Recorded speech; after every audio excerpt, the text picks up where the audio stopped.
A favorite book my wife and I used to read our kids is titled Frendel by Andrew Clements.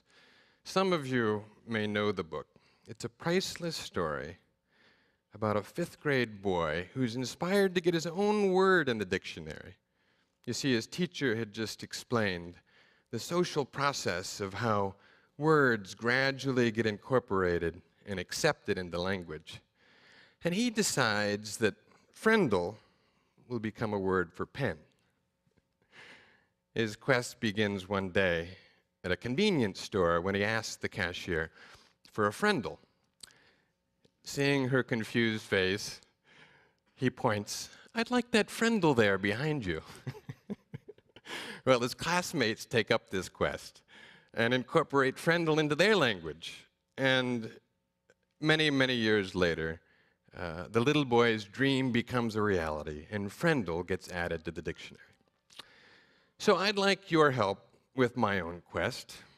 I don't have a word to invent, but I would like to revise the definition. The word is entrepreneur. This is the perfect cohort to help because this is TEDx. We all care about the future of tomorrow. And it's entrepreneurs that are going to play a key role in taking us there. So I'm a faculty member at Purdue. I study entrepreneurs. And I can tell you they've long been associated with the concept of risk. Some of you may know that many definitions include the word risk. Some of you probably also have stereotypes of entrepreneurs as risk seekers.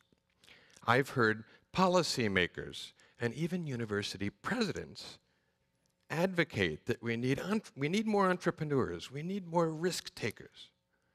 I'd like to ask you to reconsider that stereotype and even suggest that we withdraw risk from the definition entirely. It's not that entrepreneurship is devoid of risk. The high rates of venture failure suggest otherwise. What I am suggesting is that an inherent link between entrepreneurship and risk is problematic for 3 reasons. First, it turns out to be wrong. Research has shown that a typical entrepreneur is not any more risk-seeking than a typical manager. Let's just be clear about what risk-seeking behavior represents. So play along with me here, would you please? If I were to offer you $1 million or a coin flip with the chance at either 2 million or 0, which would you take? I'd take the $1 million too, but a risk seeker would take the coin flip. Now, I know many entrepreneurs that would argue vehemently that they are not gamblers. In fact, I like to describe them as clever risk managers. They seek to mitigate risk. Venture capitalists and angel investors, before they invest, they evaluate whether entrepreneurs perceive the relevant risks in a venture and have taken steps to mitigate it. Let me give you some examples. Some of you may drive Zip cars. It's a car-sharing service. It's even here on campus. Prior to business launch, to mitigate business model risk, the founder of Zipcar experimented with several different pricing structures to see how customers would respond. It turns out that the average entrepreneur changes business models 6 times prior to launch. Technology entrepreneurs, including students who launch ventures out of my biomedical entrepreneurship course, seek to mitigate product risk through patent searches and filing applications for patents to protect competitive advantages tied to technology.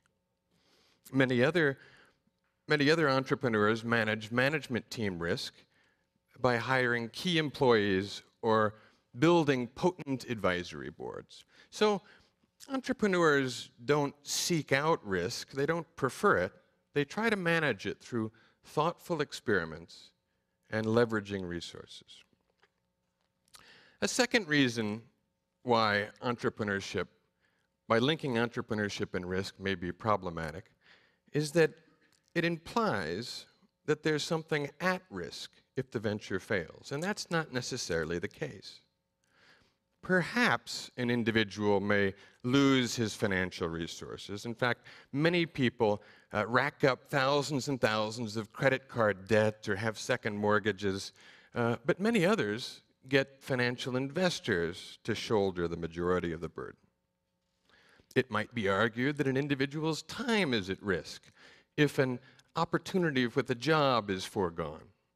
In a study of 40,000 Swedish men, we found that over half of those that started new ventures did so while retaining their job, and they switched to entrepreneurship fully if the venture took off. You might argue that an individual's reputation is at risk, but these days I think people view entrepreneurial failure as a badge of courage. So it should not be assumed that resources are at risk. Perhaps the most troubling element about associating entrepreneurship with risk are the potential social implications. What if fewer people try their hand at entrepreneurship because they believe they don't fit the risk-seeking typology? What if Steve Jobs was too intimidated to found Apple? Or what if Jane Chen, a graduate student, didn't invent a medical device to keep low birth weight babies warm in the event the electricity in her hospitals and clinics fails, a common occurrence in developing countries? Losing these marginal entrepreneurs may be catastrophic if they're the ones who revolutionize an industry or save a life. At the other extreme, if our friends and policymakers are encouraging us to take a risk as an entrepreneur, might we be more willing to follow our hunches? If we don't conduct the due diligence required for enduring success, it might lead us into trouble.